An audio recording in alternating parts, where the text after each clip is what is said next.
Hello, I am Red Mage, and welcome to a Magic the Gathering video featuring the color red. In today's video, Gruul Pump Spell Aggro and Lost Caverns of Ixalan Standard. There have been versions of this deck in Standard for a while now. Most of them are all in on the Pump Spell plan, playing Giant Growth and even sometimes Mirran Banesplitter. This is my version, which tries to be slightly more measured, with more creatures and fewer pump spells.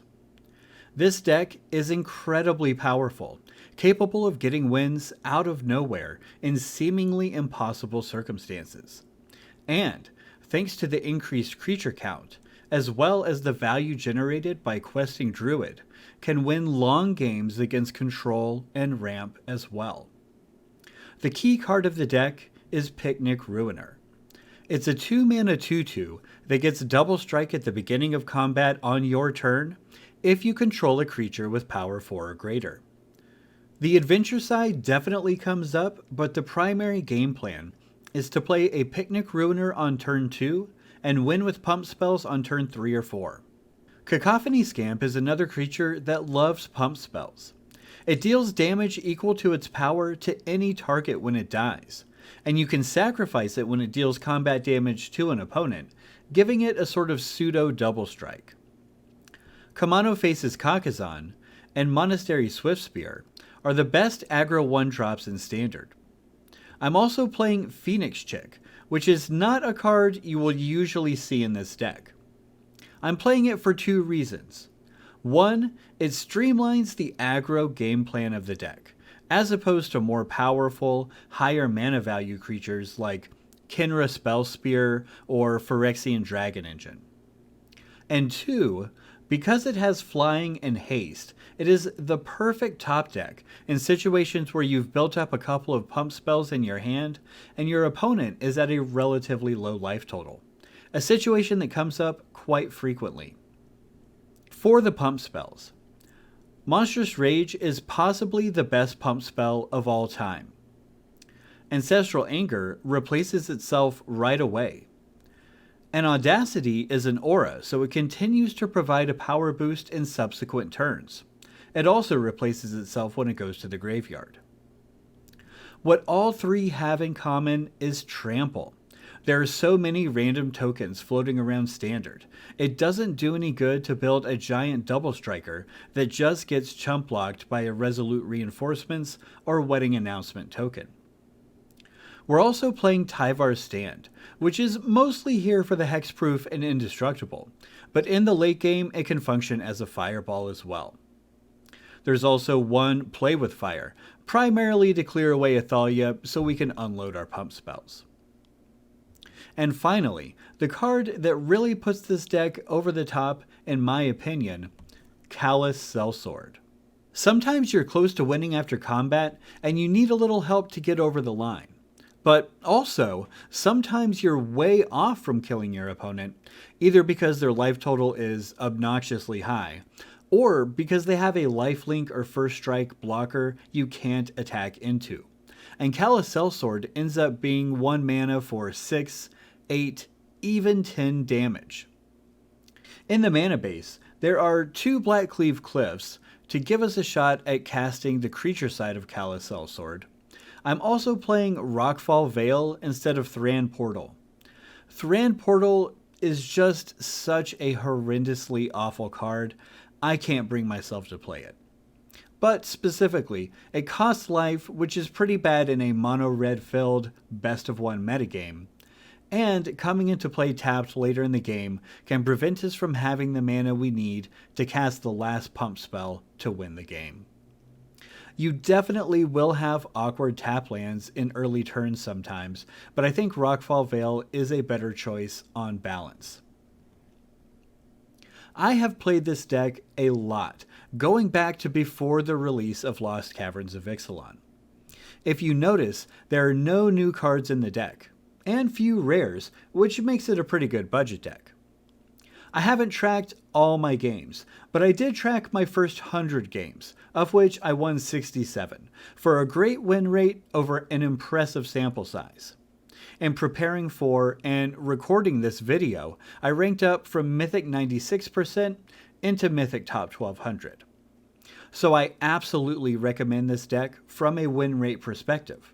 But a word of caution, this is not an easy deck to play. You will often find yourself making decisions that will either win or lose the game on the spot, with very little information available. That being said, this deck is also a ton of fun to play, and you will learn a lot. I hope you enjoy the gameplay, and we'll be back at the end to wrap up. Alright, it's unfortunate to have a tap land on turn 2, but we at least have 1-drops to follow up our Kumano.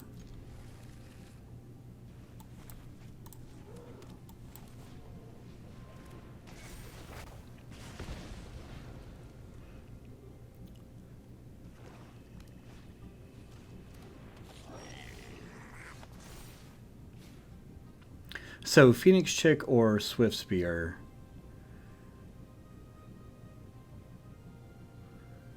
Probably Swiftspear.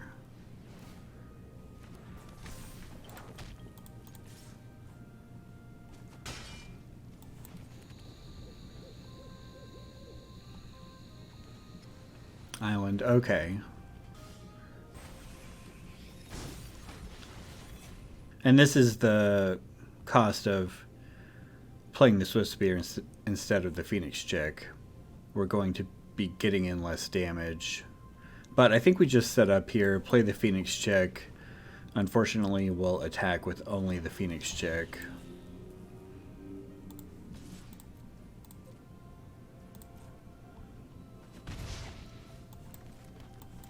And we'll play the Picnic Ruiner.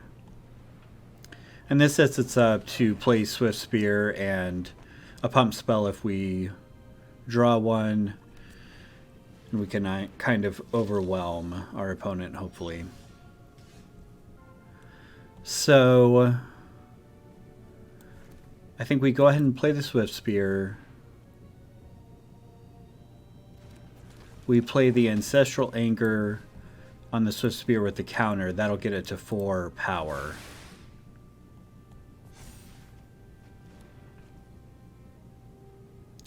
So we're definitely attacking with the bigger Swiftspear.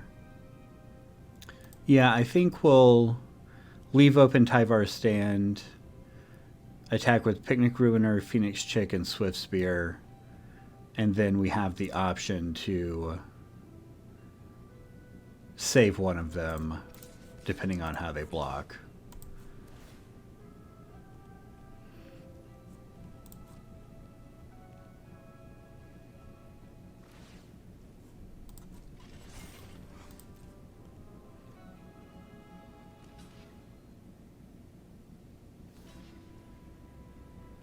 So as it stands, if we do nothing, all of these creatures die. We'll play our Kumano. They'll be left with the Stalactite Stalker. And we'll have all of these creatures. And then we'll be able to use the Tyvar stand for the future. That seems fine. In that case, I do wish I would have just played the Kumano first, that we would have gotten an extra damage through. But that's alright.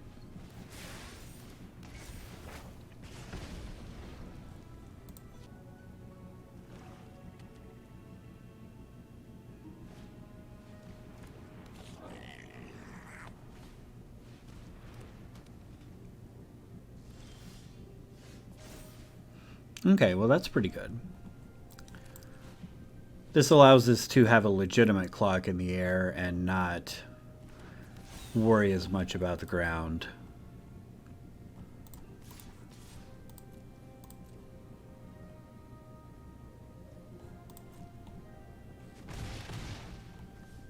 And we'll just save our Tyvar stand to protect our Phoenix Chicks.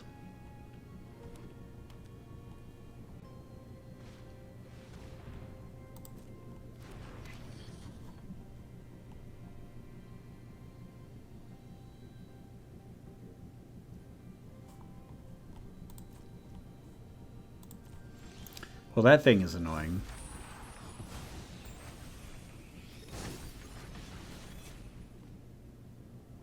Well, I don't think there's too much of a way around it. We kind of just have to keep attacking and hope they don't have a removal spell to blow us out.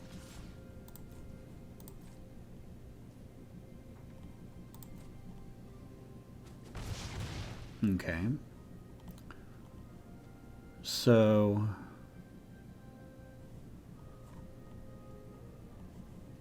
that all seems fine. I guess they assume we have a pump spell and they don't want to trade.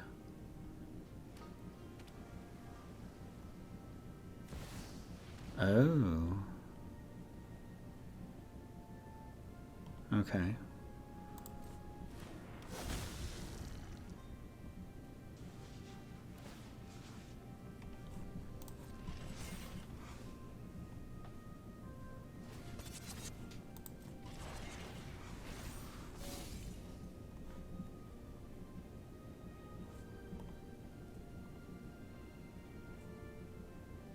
Okay.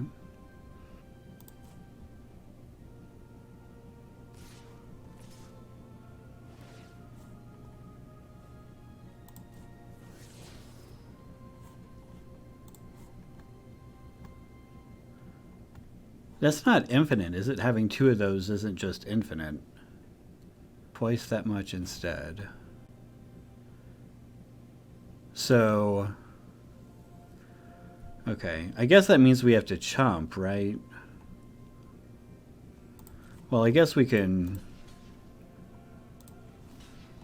double block that anyway. So does that mean we'll lose 16 from that one?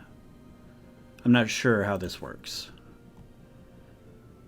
It'll replace it once and go to 8 and replace it again and go to 16. Yeah, okay. All right, well, we've got to win this turn. That should do it. Yikes, that was scary.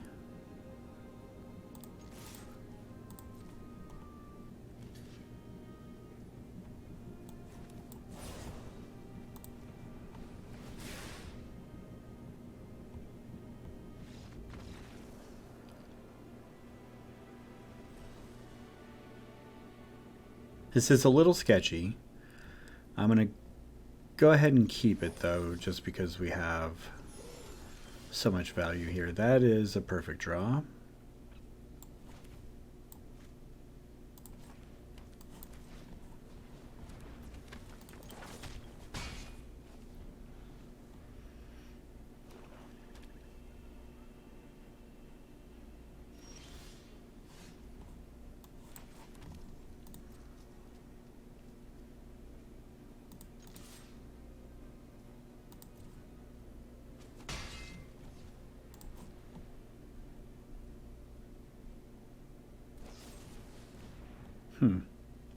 So they almost certainly have a counter spell. I think that means we go ahead and do this now, so they can't counter it next turn.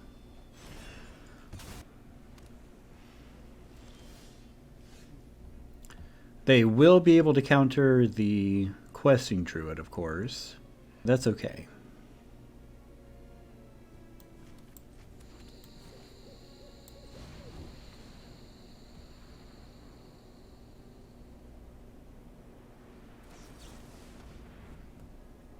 Okay.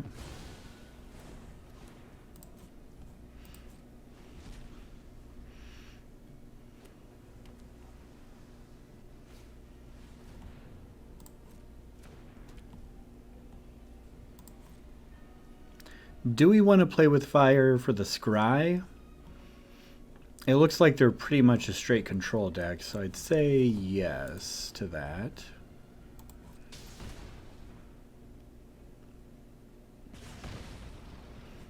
That looks good to me.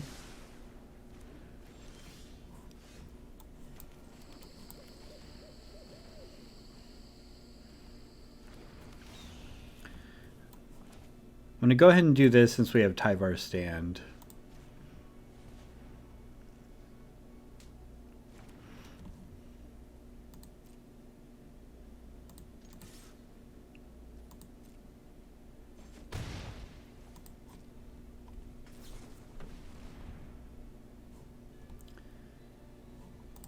I don't think we want a Questing Druid here because we might want to hold up Tyvar's stand. It's a little awkward, but slow is better, I think, in this specific instance.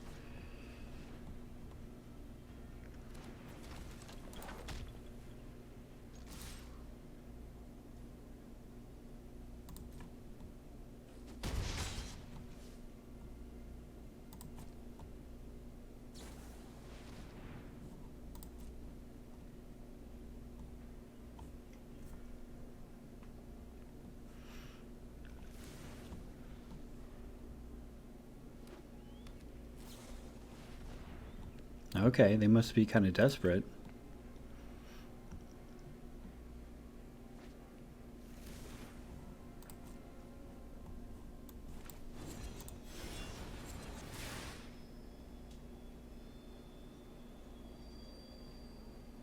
If they counter this, I think we win.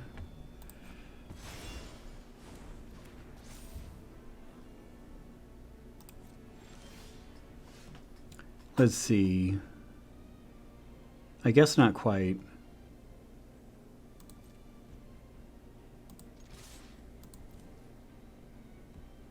So, in case of a wrath of some kind, we could Tyvar stand for 2, and that would get them to 2, which would leave us enough for exactly lethal. Roughly exactly lethal. With the Phoenix Chick and another Tyvar stand next turn. Okay.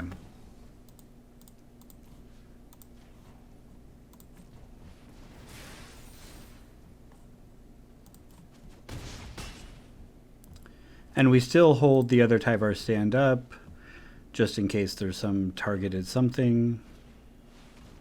Oh, okay. That's a little scary. They just have Jace.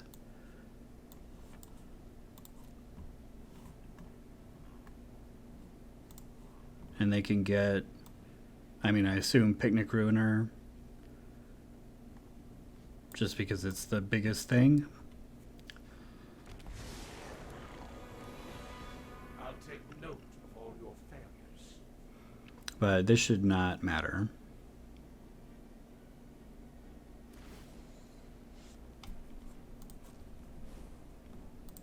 Organic minds are easily quelled.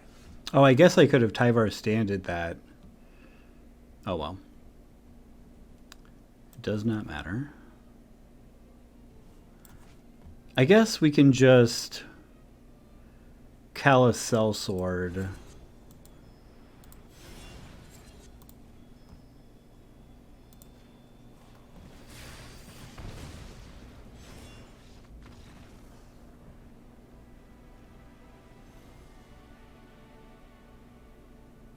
This is a pretty good hand.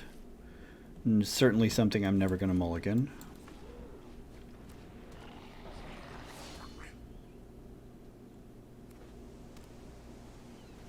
Soldiers, okay.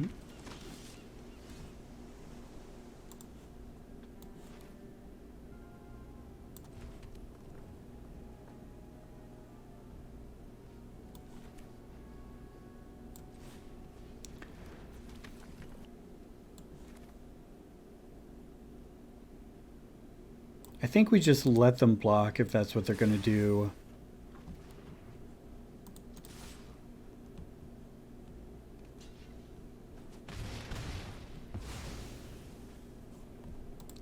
Save the play with fire for something potentially more valuable.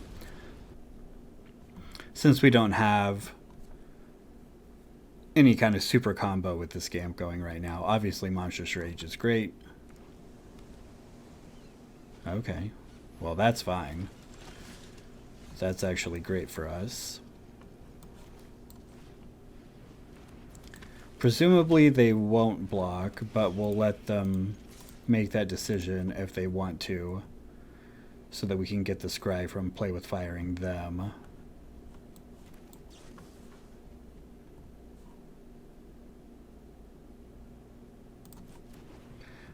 You know, that's not a super valuable target.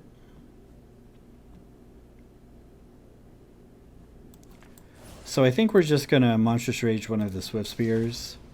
That way if they have Thalia, we can still get around that next turn. Okay. So this probably means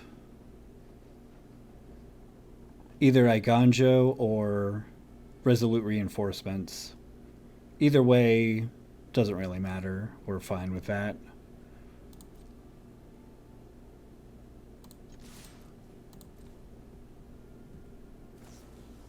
Yep.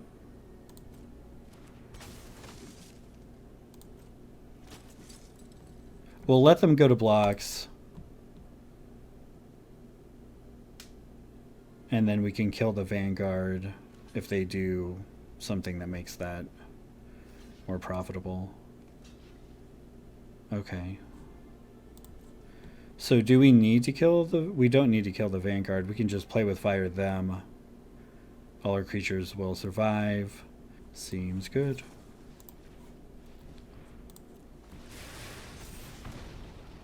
Kumano seems good as well. More damage, more prowess triggers. We're not going to have a 4-power creature next turn, but just another 2/2 on the battlefield is good enough.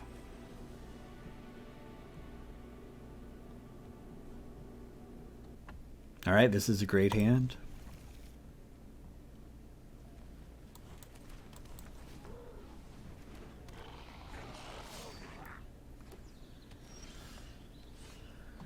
Jetmir's Garden means ramp. But since we're on the play, I think we want to just play both these creatures. Next turn we'll be able to hold up Tyvar Standard. Starting next turn we'll be able to.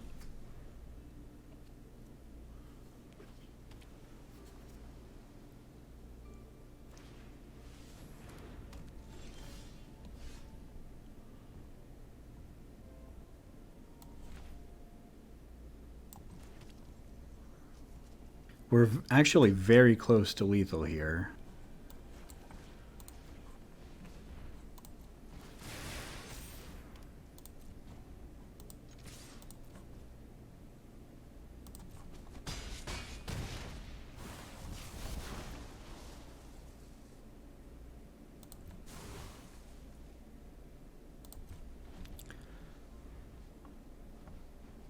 So they can't have Sunfall. So I guess we save the Scamp and then we can Sell-Sword.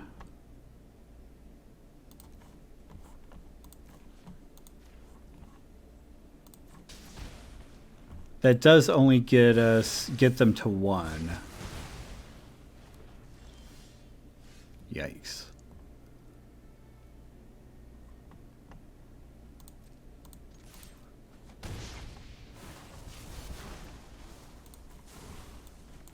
But we'll see what we draw off the Audacity.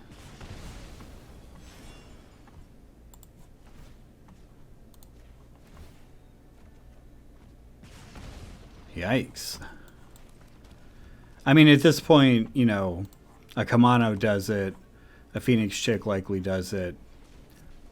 Never mind, it does not do it.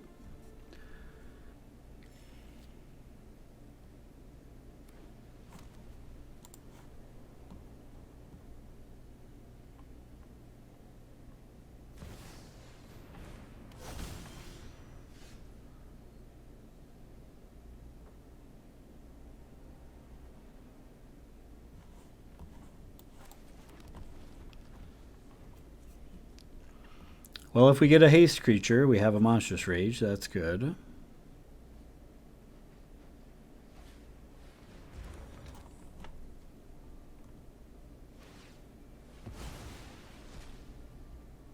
I'm guessing they're choosing Picnic Ruiner? Cacophony Scamp, okay.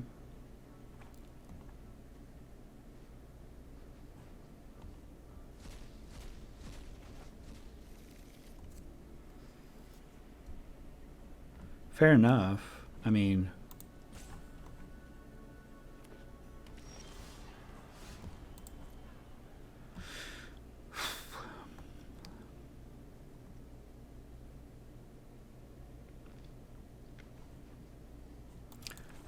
They shouldn't have anything to make us discard a card, so I think continuing to play the lands is good because it gives us maximum upside for our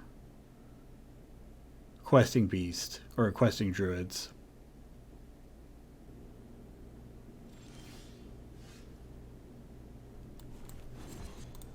Not real confident that of the 4 cards they have, none of them deal with Picnic Ruiner. I mean, obviously they can use the Silex if nothing else, but... Okay. Okay.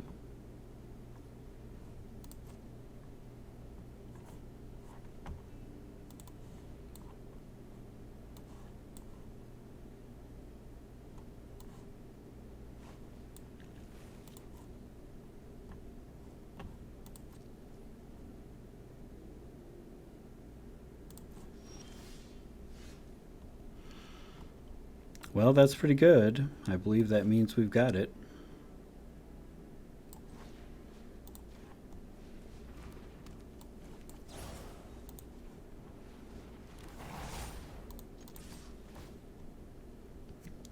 Pretty awesome.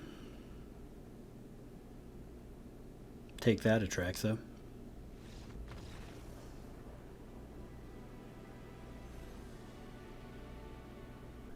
All right. It's not the greatest hand of all time, but certainly worthy of keeping, I think.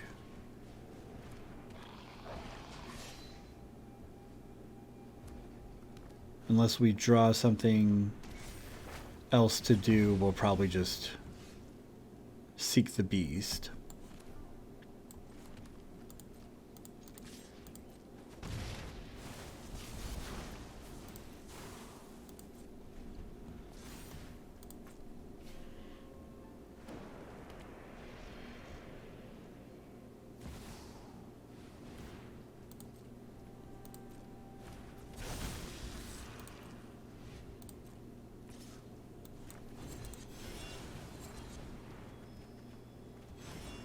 Okay, not bad.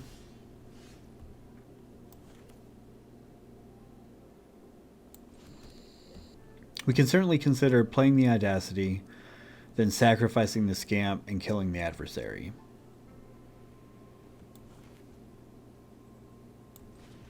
That's a very defensive thing to do.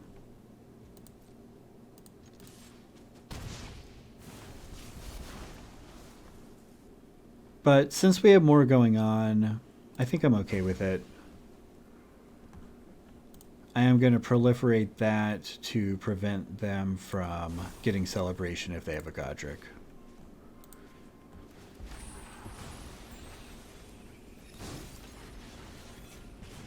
Alright, well, 2 Ancestral Angers. Not bad. So next turn we'll probably consider Rockfall Vale, Questing Druid, 2 Ancestral Angers on the Scamp. I guess they're going to kill the Scamp. Alright.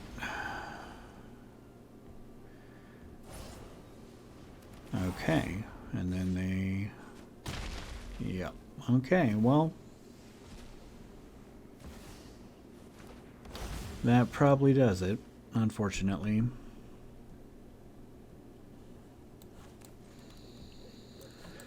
I guess we play this and hope either they don't target it.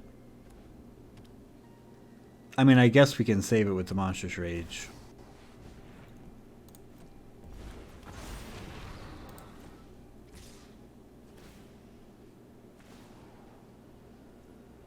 I mean, we have to win next turn.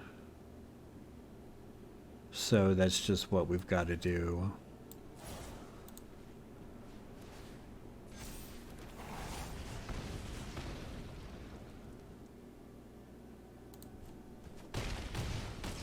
If we don't win next turn, we don't win, so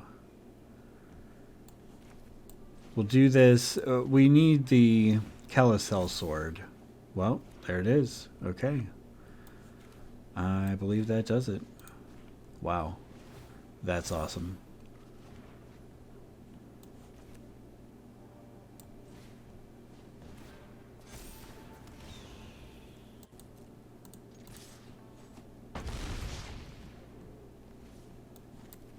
And this is why Callous Sell-Sword is in the deck.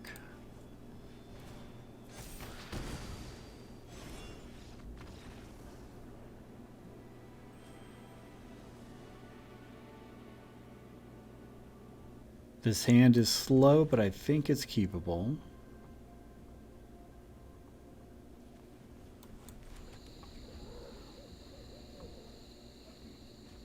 We've got power and value. That counts for something.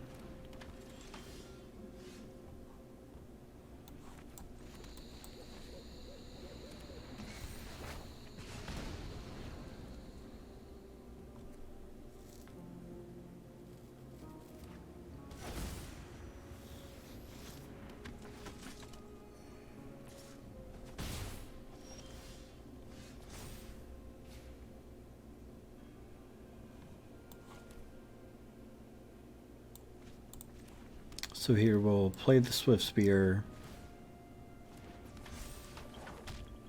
The Thalia is going to plague the Scamp.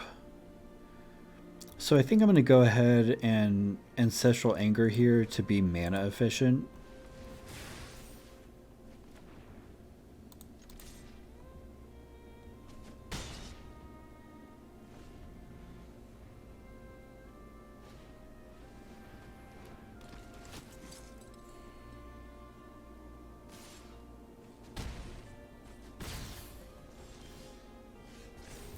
Well, they're stuck on lands, and they're trying to race us, so I feel pretty okay about that. So we're going to Ancestral on the Kumano.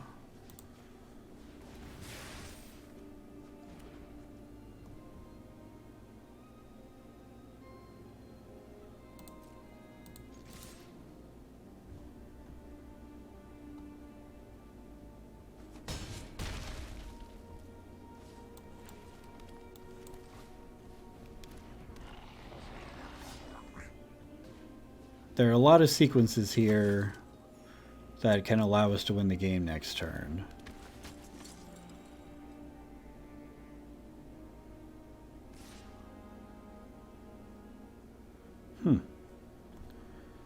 No blocks.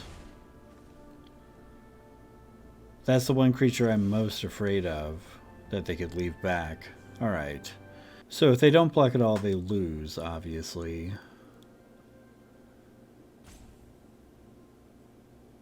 Is there a way they can block so they don't lose and also win the game next turn? Seems unlikely. What I'm considering here is whether to play this just as a creature now so that it gets the counter when we Monstrous Rage. That could end up mattering. I'll pass on that. I want to get the value from it anyway.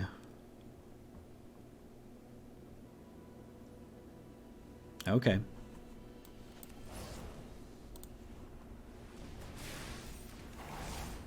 Works for me.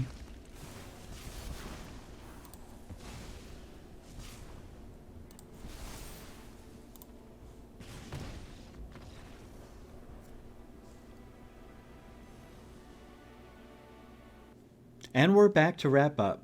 You really got to see every card in this deck shine.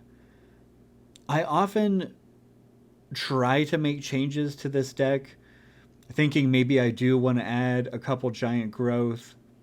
Maybe I want to try out Kinra Spellspear. Is 2 Callous Sell-Sword the right number? And every time I just come back to the exact same list. What I keep coming back to is that this combination of cards has a really high floor. Compared with other builds of this deck, There will be very few circumstances where your draw is just non-functional. So I don't think I would make any changes to the deck. That being said, there's a ton of experimentation that you could do. You could try all kinds of other pump spells. You could try a different assortment of creatures. You could try a different mana base. And I think this deck can be good, built lots of different ways. But this is the one that I like. The deck list is in the description. Let me know in the comments what cards you like to play if you try out this deck, and I'll see you in the next one.